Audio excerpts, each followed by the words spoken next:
आज हमारे पास next topic है विभव मापी के साथ सावधानी। जैसे हमने मीटर सेतु में सावधानियां पढ़ी थी, किस प्रकार से हम उसको यूज़ कर रहे थे, इसी प्रकार से हम विभव मापी की भी सावधानियां पढ़ेंगे। क्या क्या हमें प्रिकॉशन रखने पड़ेंगे इसके अंदर।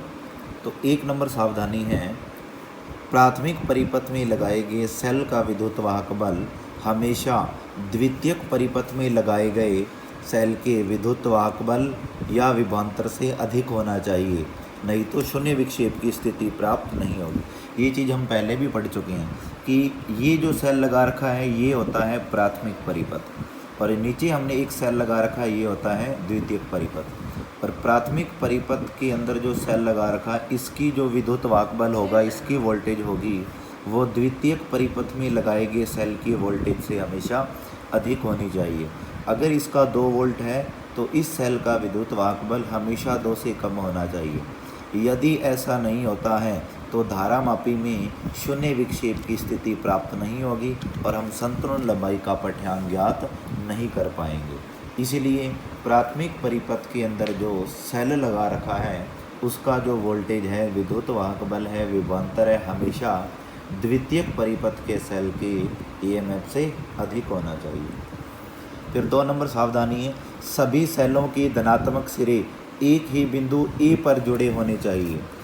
देखेंगे हम इसको, ये भी हमने पहले पढ़ा है वैसे तो, कि ये हमने एक सेल जोड़ रखा है और एक सेल हमने ये जोड़ रखा है, इसका ये धनात्मक सिरा है और इस सेल का ये धनात्मक सिरा है। इसका धनात्मक सिरा हमने यहाँ पे जोड़ रखा है और इसका भी धनात्मक सिरा हमने यहाँ पे जोड़ रखा है। तो हमारे पास सभी सेलों के जो धनात्मक सिरे वो एक ही बिंदु पर जुड़े हुए, यानी कि उच्च विभव वाला सिरा बोलेंगे इसको, जो कि विभव मापी के बिंदु ए पर जुड़े हुए हैं। 3 नंबर है, संतुलन लंबाई सदैव उच्च विभव के सिरे से अर्थात बिंदु ए से मापी जानी चाहिए। ये भी हमने पहले पढ़ा है कि हमारे पास जो मीटर स्केल लगा रहता है उसमें 0 से 100 सेंटीमीटर इधर से भी लिखा होता है और 0 से 100 सेंटीमीटर इधर से भी लिखा होता है, परंतु हमें पाठ्यांक यहाँ से देखना पड़ेगा या फिर इधर से देखना पड़ेगा। इसके लिए हमें पाठ्यांक जो ज्ञात किया जाएगा वो उच्च विभव वाले सिरे से मापा जाना चाहिए। उच्च विभव वाला सिरा अर्थात जहाँ पर सभी धनात्मक सेल के सिरे जुड़े हुए हैं, अर्थात विभव मापी के बिंदु ए से, जहाँ पर उच्च विभव वाला सिरा है धनात्मक सिरा, वहाँ से हम लोग जो संतुलन लंबाई को मापेंगे वहीं से पाठ्यांक को देखा जाएगा।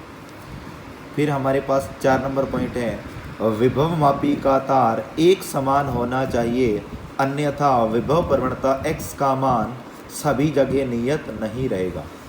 विभव मापी के जो हम लोगों ने तार लगा रखे थे उनकी मोटाई एक समान होनी चाहिए, अर्थात उनका अनुप्रस्थ काट क्षेत्रफल कैपिटल ए का मान सभी जगह समान होना चाहिए। अगर ऐसा नहीं है तो विभव प्रवणता अनुप्रस्थ काट क्षेत्रफल की व्युत्क्रमानुपाती थी, तो अगर ए का मान भी समान नहीं होगा तो एक्स का मान नियत नहीं रहेगा, फिक्स नहीं होगा, बार बार बदलता रहेगा। 5 नंबर सावधानी है, विभव मापी में अधिक समय तक धारा प्रवाहित नहीं करनी चाहिए, नहीं तो विभव मापी का तार गर्म होने से प्रतिरोध परिवर्तित हो जाएगा, जिससे विभव प्रवणता का मान बदल जाएगा। अब हमें पता है कि लंबे समय तक हम धारा प्रवाहित करेंगे तो तार गर्म होगा और तार गर्म होने की वजह से ऊष्मा के रूप में धारा का क्षय होगा, अर्थात तार का प्रतिरोध बदल जाएगा, प्रतिरोध बढ़ जाएगा, जिसके कारण विभव प्रवणता के मान में भी परिवर्तन आ जाएगा, बदल जाएगी, नियत नहीं रहेगी। इसलिए हमें लंबे समय तक धारा का प्रवाह नहीं करवाना चाहिए। नेक्स्ट टॉपिक है हमारे पास विभव मापी का मानकीकरण। हम इसका स्टैंडर्डाइजेशन करेंगे, मानकीकरण क्या होता है। तो विभव मापी के लिए विभव प्रवणता का यथार्थ मान ज्ञात करने की प्रक्रिया को विभव मापी का मानकीकरण कहते हैं, अर्थात हम इसकी स्टैंडर्ड वैल्यू ज्ञात करेंगे। विभव मापी की सहायता से विभव प्रवणता की स्टैंडर्ड वैल्यू ज्ञात करने की जो प्रक्रिया है उसे ही हम लोग विभव मापी का मानकीकरण कहते हैं। हमारे पास एक विभव मापी ली गई है ए बी, इसको हमने नाम दे रखा है एक हमने ऊपर सेल लगा दिया है जिसका विद्युत वाहक बल E0 हमें दिया हुआ है। एक हमने धारा नियंत्रक RH जोड़ा है, इसके साथ हमने कुंजी K को जोड़ दिया है। ये हमारे पास एक प्राथमिक परिपथ तैयार हो चुका है। फिर हमने द्वितीयक परिपथ में एक मानक सेल जोड़ दिया है, स्टैंडर्ड सेल, जिसका धनात्मक सिरे सभी के बिंदु ए पर विभवमापी के उच्च विभव वाले सिरे धनात्मक सिरे बिंदु ए के ऊपर जोड़े गए हैं। इसका दूसरा सिरा स्टैंडर्ड सेल का, मानक सेल का, हमने धारामापी के साथ जोड़ा है और धारामापी का दूसरा सिरा जोकी के साथ अर्थात विसर्पी कुंजी के साथ हमने जोड़ दिया है। हमें पता है कि हम जोकी को यहाँ से खिसकाते हुए यहाँ तक बिंदु सी तक लेकर जाएंगे तो हमें संतुलन लंबाई प्राप्त हो जाती है, जिसका मान हमें L लिया गया है A से C तक। अब विभवमापी का मानकीकरण करने के लिए एक ज्ञात विद्युत वाहक बल के मानक सेल को, मानक सेल मतलब स्टैंडर्ड सेल, इसका विद्युत वाहक बल हमें ज्ञात होना चाहिए, हमें पता होना चाहिए पहले से। विभवमापी के द्वितीयक परिपथ में जोड़ा गया है और प्राथमिक परिपथ में जो सेल जोड़ रखा है उसका विद्युत वाहक बल E0 है हमारे पास। अब देखेंगे हम मानक सेल जो होता है वो किस प्रकार का सेल होता है, कौन सा सेल होता है। जो हमने द्वितीयक परिपथ में सेल लगाया है जिसका विद्युत वाहक बल हमें ज्ञात है, हम इसका मानकीकरण कर रहे हैं विभवमापी का, वो मानक सेल किस प्रकार का होता है, क्या होता है, किसे कहते हैं मानक सेल। तो देखेंगे हम, मानक सेल वह सेल होता है जिसका विद्युत वाहक बल लंबे समय तक नियत रहता है तथा शुद्धता के साथ ज्ञात हो। अब मानक सेल जिसका विद्युत वाहक बल, जिसकी वोल्टेज काफ़ी लंबे समय तक नियत रहे, अपरिवर्तित ना हो, उसकी वैल्यू वही की वही रहे, तो ऐसा सेल जो होगा वो मानक सेल होगा। अब मानक सेल कौन सा सेल हो सकता है, मानक सेल के रूप में कैडमियम सेल या डैनियल सेल को प्रयुक्त करते हैं। कैडमियम सेल या फिर डैनियल सेल होता है वह मानक सेल के रूप में प्रयोग में किया जाता है। अब इन सेल के 20 डिग्री सेंटीग्रेड ताप पर विद्युत वाहक बल, अब 20 डिग्री सेंटीग्रेड अगर इनका तापमान है तो कैडमियम सेल का जो विद्युत वाहक बल रहेगा वो 1.0186 वोल्ट होना चाहिए और डैनियल सेल का जो विद्युत वाहक बल होता है 20 डिग्री सेंटीग्रेड तापमान पर वो 1.08 वोल्ट होता है।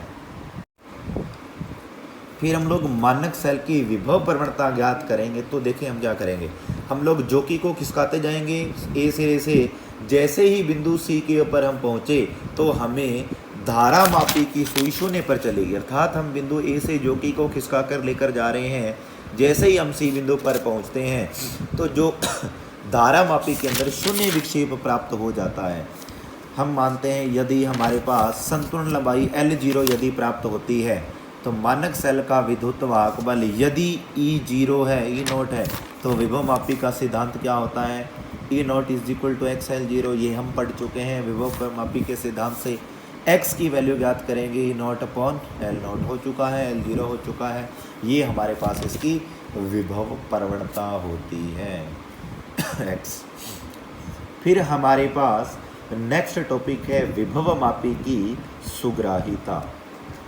विभवमापी की सुग्राहिता क्या होती है, हम देखेंगे इसको कि विभवमापी की सुग्राहिता से तात्पर्य है किसी अल्प विद्युत वाहक बल या विभवांतर के मान को विभवमापी द्वारा यथार्थता से मापन करने की क्षमता है।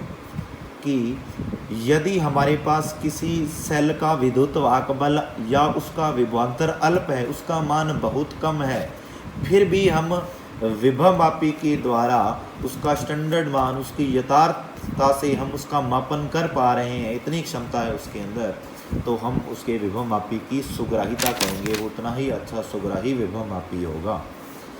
अब विभवमापी की सुग्राहिता देखें किस प्रकार से निर्भर करेगी, ये जो है विभव प्रवणता पर निर्भर करेगी। और किस प्रकार निर्भर करेगी, यदि विभव प्रवणता कम होगी, जितनी कम विभव प्रवणता होगी विभवमापी उतना ही अधिक सुग्राही होगा।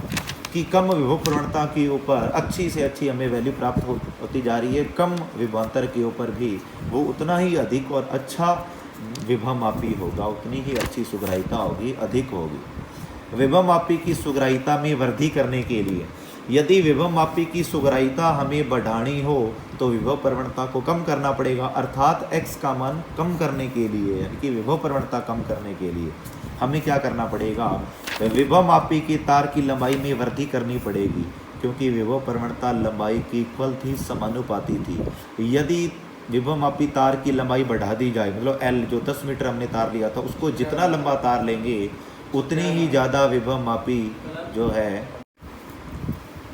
और यदि प्राथमिक परिपथ में विद्युत धारा का मान हमें कम कर दिया जाए, यदि विद्युत धारा का मान कम करेंगे तो x का मान भी कम होगा, क्योंकि हमने एक फॉर्मूला पढ़ा था x is equal to i rho upon में a होता है। यदि i का मान कम होगा तो x का भी कम, और x का मान जितना कम होगा विभव मापी की सुग्राह्यता उतनी ही अधिक होगी। नेक्स्ट हमारे पास इन टॉपिक से रिलेटेड बुक के अंदर एग्जाम्पल दे रखे हैं हमें। एग्जाम्पल नंबर 6.4, 6.4 नंबर उदाहरण देखेंगे, 3 तक हमने कर लिए थे।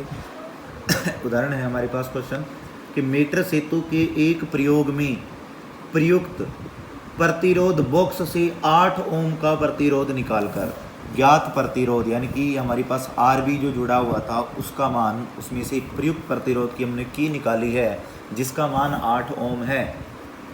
अज्ञात प्रतिरोध के लिए ए विक्षेप की स्थिति तार के उच्च विभव के सिरे से 45.5 सेंटीमीटर पर प्राप्त होती है। कि मीटर सेतु का उच्च विभव वाला सिरा, अर्थात ए सिरे से हम लोग संतुलन लंबाई माप रहे हैं, तो जैसे ही हम 45.5 सेंटीमीटर पर पहुंचते हैं तो धारा मापी की सुई 0 पर चली जाती है। ए विक्षेप की अर्थात शून्य विक्षेप की स्थिति हमें प्राप्त हो जाती है। तो अज्ञात प्रतिरोध का मान ज्ञात करें। एल का मान हमें गिवन है, S is equal to 100 minus l upon l into r होता है मीटर सेतु के लिए अज्ञात प्रतिरोध का सूत्र।